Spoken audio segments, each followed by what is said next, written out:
Some people are nomads. They're individuals who can't stay in one place, always feeling the need to move, to change everything, people who just can't seem to sit still for too long. There is a restlessness, an urge, a sensation they can't describe, can't control, that almost forces them to keep moving. You probably know someone like that in your life. Someone who loves change, someone who is always changing cars, clothes, and maybe even friends, always looking for something else, something new. Our subject today had at least 60 different addresses, used at least 40 different aliases, and owned around 150 different vehicles, and those are just the ones that we know about. He moved around so much, changed so much, that we don't know a whole lot about him, but what we do know is absolutely terrifying. Today we learn about a man who just couldn't slow down, about a man who was constantly on the go, a man who was always changing. Today we learn about Peter Britton Tobin. Welcome back to another episode of Almost Fiction Plus, a special show made exclusively for all those who keep the lights on. Thank you so much for your support.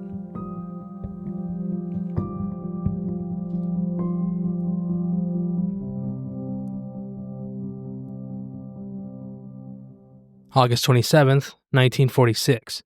Peter Britton Tobin was born in Renfrewshire, Scotland, an area about 13 miles directly east from downtown Glasgow.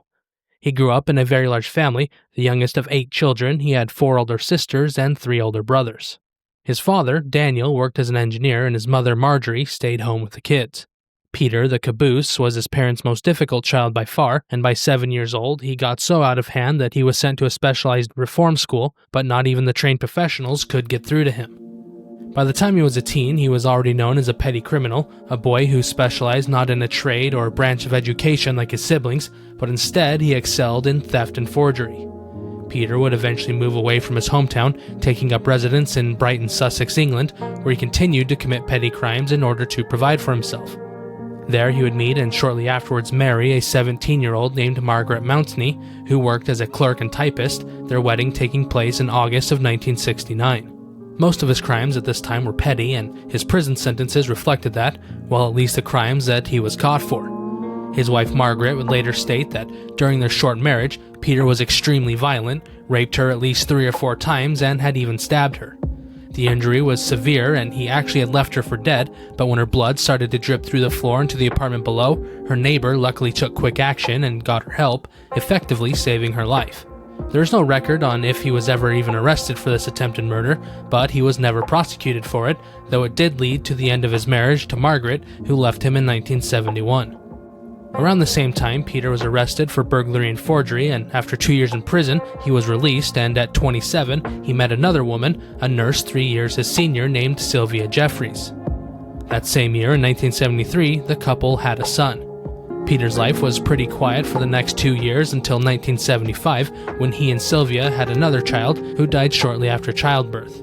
Only a year later, in 1976, Sylvia would take their son and leave, and Peter Tobin would spend the next almost 10 years of his life without a serious relationship until he met a woman by the name of Kathy Wilson. At 40, Peter became a father once again in December of 1987, getting another son, and 2 years after that, he and Kathy would tie the knot. Peter treated Kathy much like his previous wives, not well at all, and he constantly abused her, but she, like his previous wives, finally left him after they moved to Bathgate, West Lothian in Scotland. Taking their son with her, she moved back to her hometown, Portsmouth, Hampshire, in England, and Peter was once again alone, working a job where he traveled the country installing insulation into homes. In May of 1991, he moved to Kent before moving to Havant, Hampshire, in order to be near his second son. Later, when investigators were trying to find out more about Peter Tobin, all 3 of his ex-wives would give similar accounts, saying they fell for a charming, well-dressed man who eventually turned violent, revealing slowly just how much of a psychopath that he really was. He was mean, sadistic, and controlling, only caring about himself, only caring about his own needs and nobody else's.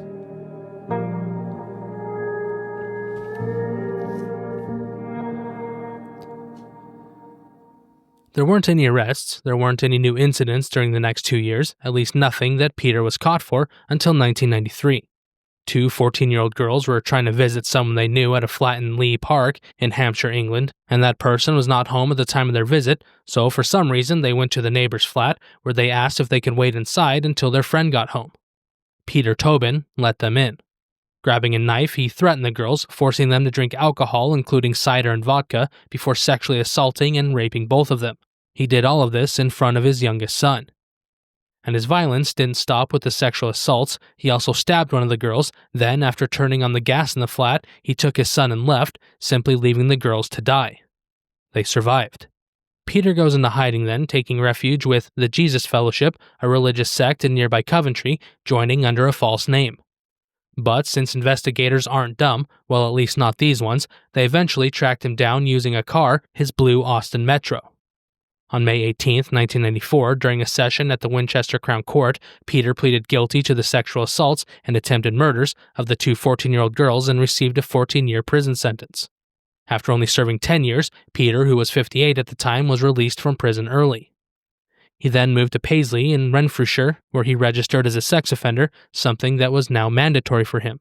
Peter only lived in the area for a year, and in October of 2005, he drew up stakes before moving closer to downtown Glasgow, Scotland, where he, not so surprisingly, did not re-register as a sex offender despite the court order.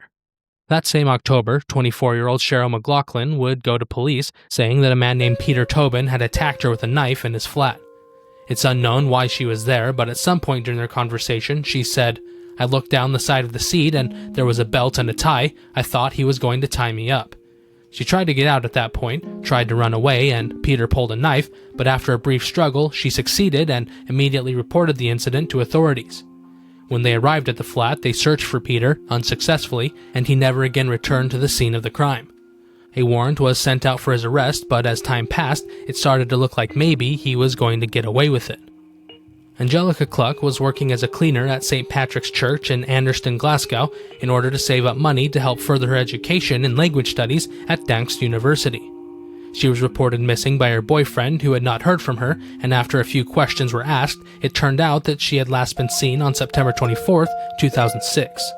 Days would pass with no sighting of Angelica, and soon suspicion fell on 3 different men, including the church handyman where she worked, a man named Pat McLaughlin. Pat had said that Angelica, who he had referred to as his wee apprentice, had actually been working with him, painting a shed on the day of her disappearance.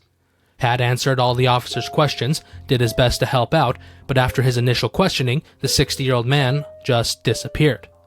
His photo was sent out to local media stations, and soon investigators had a lead on him, and it turns out that Pat wasn't the man's name at all. It was actually Peter Britton Tobin, a registered sex offender who already had a warrant out for his arrest in regards to an attack on a woman in his flat a year prior. September 29, 2006. During a search of St. Patrick's Church, a crime scene investigator noticed something about the floor that just didn't seem right. Inspecting the area closer, they eventually found a hidden hatch, and underneath was a small vault-like area, and inside they found Angelica, bound, gagged, and deceased. An autopsy would show that she had been raped, beaten with a large piece of wood, and stabbed in the chest at least 16 times.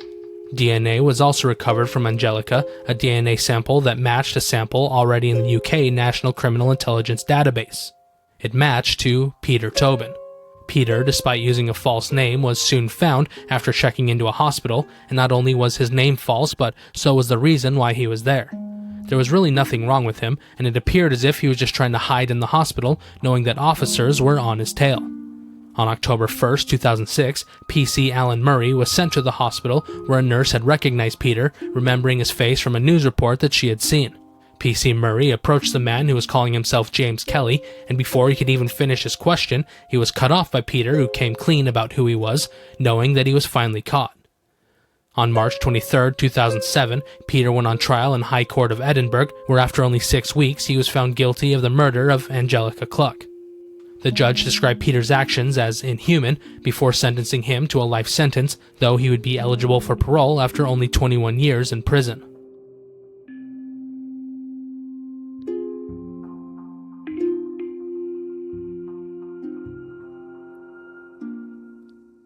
During the trial, and unknown to Britton Tobin, another investigation involving Peter was ongoing, something investigators from the Strathclyde Police Department called Operation Anagram. The operation was run in secret as investigators were worried it could prejudice some current cases, and the lead, Detective David Swindle, was almost positive that Angelica was not Peter's sole victim. Later, after the operation came to light, Detective Swindle told BBC News Scotland the concept of anagram was basically to look at Tobin as a serial killer. The only way we could do that was to look at his life and where he had been over the years and start to build up a timeline. And they did. Starting with his birth, they did their best to trace where Peter had been and cross-reference that with any crimes that occurred in those areas while Peter was there. They traced his jobs, his homes, his cars, and even dug into his friends and relationships. It wasn't easy. Turns out that Peter had at least 60 different addresses, used at least 40 different aliases, and owned around 150 different vehicles in his 6 decades of life. He was also linked to at least 38 different phones and SIM cards as well. But despite all of this, despite his almost impossible to trace life, in June of 2007, a former residence of Peter's was searched in connection to the disappearance of a 15-year-old girl by the name of Vicky Hamilton. Vicky had last been seen on February 10, 1991, as she waited at a bus stop in Livingston, West Lothian, for a bus that would take her home to Reading Falkirk. She never made it. 11 days later, her purse was found in a gutter in St. Andrew's Square in Edinburgh, but Vicky was never found. The anagram team was able to find that when Vicky had gone missing, Peter was actually living alone, unemployed, just over a mile away from the bus stop on Robertson Avenue. On June 4, 2007, a search of that property turned up a 5-inch dagger-style knife hidden in the loft of the building that had traces of Vicky's DNA. Operation Anagram seemed to be working, and they had found new evidence, but they had to find more. Dina McNichol was an 18-year-old from Tillingham, Essex, who had last been seen on August 5, 1991, while hitchhiking home with their friend David Tremlett. They had been at the Torpedo Town Music Festival in Liphook, Hampshire that day and were making their way home after the festival was over. A car pulled over for them and both climbed inside, but David was dropped off first at Junction 8 of the M25 near Reigate, while Dina stayed in the car. Nobody ever saw her again. At first, it was believed that she was still alive because regular withdrawals had been made from her bank account from ATMs located in Hampshire and Sussex, and well, it wasn't illegal to just drop off your family and friends' radars. But as time went on, as her friends and family continued to say how out of character it was for her to just go silent, the disappearance was finally taken seriously, though by then, there was just nothing to go on. Operation Anagram would later put Peter Tobin in that area at the same time of the disappearance.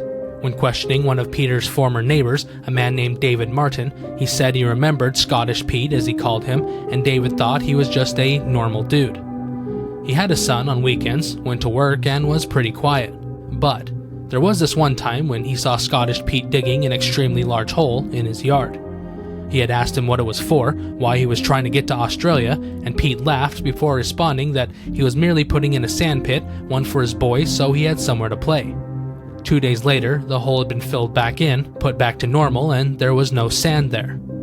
On November 12, 2007, using recently obtained search warrants, investigators dug up the yard where Peter used to live, and they found a body.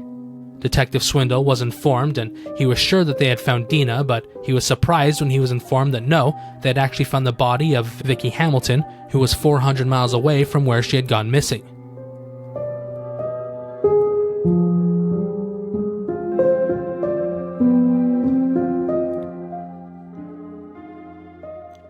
Vicky, who was identified using dental records, appeared to have been sexually assaulted and might have been strangled to death before her body was dismembered and buried in the ground. Peter Tobin's DNA was found on a plastic bag, one containing Vicky's upper torso, and his son's DNA, who was only 3 at the time, was found on Vicky's discovered purse, leading investigators to believe he was given it to play with at some point. 4 days after Vicky's body was recovered, a second body was found at the residence in Margate, and that body was confirmed to be the body of Dina McNichol. Peter's fingerprints were found on trash bags used to wrap her body, and there had also been traces of amitriptyline found in what remained of her as well. The same had also been found in the remains of Vicky Hamilton. In November 2008, a 62-year-old Peter Tobin was tried for the murder of Vicky Hamilton in the High Court of Dundee. The prosecution introduced the evidence collected, the dagger found at one of Peter's previous addresses, as well as Vicky's body being discovered at another place he lived. There was also the DNA from not only him, but from his 3-year-old son, as well as the neighbor's testimony who had seen him digging her grave. After a month-long trial, on December 2nd, Peter was found guilty and received a second life sentence, though he would be eligible for parole in 30 years. The judge wished they could add that time to his 21 years for his other crime, and they wished they could make them run consecutively, but it just couldn't be done. Peter appealed the sentence initially, but then later dropped it in March of 2009. In June of 2009, the next trial began for the murder of Dina McNichols, but because of a condition Peter had that required surgery, the case was postponed. It resumed on December 14, 2009. Jurors in the trial heard about his other victims, about the other body found in the same yard, and how Peter's fingerprints had been all over the bags used to wrap the bodies of the two young girls. They also heard about how both had been drugged, and then they heard about how after murdering Dina, Peter had stolen her bank card, using it to take around £2,000 out of Dina's savings account. Only 2 days later, and after his defense offered zero evidence, Peter was found guilty of the murder, his third, after the jury deliberated for only 15 minutes. He received yet another life sentence. Meanwhile, Operation Anagram was still moving along, still looking for even more crimes that had possibly been committed by Peter. The same December that Peter was found guilty of his third murder, investigators began looking at him as a suspect in 13 different murders, including 3 that were originally attributed to the famous killer Bible John. Police were also trying to trace the origins of jewelry found in his residence, releasing photographs of 32 different items he had been in possession of between 1991 and 2006, items that might have been souvenirs. By 2010, reports were coming out that the 13 cases had been narrowed down to at least 9, though another year would pass with no new charges, and Operation Anagram was discontinued. There had been leads, had been searches, but almost everything was circumstantial, and they could no longer justify the cost and the man-hours on cases that might have been committed by a man who was serving 3 life sentences already. If Peter was responsible for any other murders, which many believe he would either have to confess to them, or someone would have to come forward because the cases were officially remarked as cold.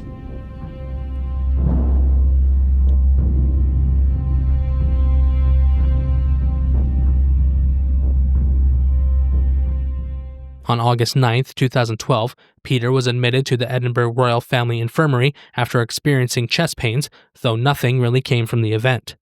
Years later, on July 1, 2015, he was admitted yet again when he was attacked in his sleep by another inmate who, taking a razor blade, cut him severely on his face and neck, leaving behind a 7.5-inch scar. The attacker, Peter's cellmate, a man named Sean Moynihan, pleaded guilty to the assault and had 32 months added to his stay. 7 months later, in February of 2016, he was hospitalized yet again when he had a small stroke. In 2019, Peter's health had rapidly declined, and he is rumored to be suffering from cancer. 3 years later, after slowly withering away, on October 8, 2022, at 76 years old, he was officially pronounced dead. Peter's body was cremated on October 16, 2022, and his ashes were scattered at sea after no relatives claimed his body. Reports showed that he had died from pneumonia while also suffering the effects of prostate cancer as well as cardiovascular disease. In the end, he was refusing not only his medication but food as well, choosing to die instead of struggling on. Later, it came out that detectives had talked to him in the hospital, offered him one final chance to come clean about any other crimes he might have committed, but Peter kept his mouth shut. In a statement on Facebook written by members of Vicky Hamilton's family, they wrote, "We remember Vicky, we remember her laughter, her smile, and we want to keep that memory after all these years of having no idea what happened to her, followed by the heartbreak of losing our mom not long after Vicky went missing. He does not deserve any more of our family's thoughts. If he had taken more victims, our hearts go out to their families and can only wish one day that they get the closure they so badly deserve. We'll not be celebrating any passing, but instead we'll be remembering Vicky, Angelica, and Dina, along with any other victims, and we respectfully ask for others to do the same."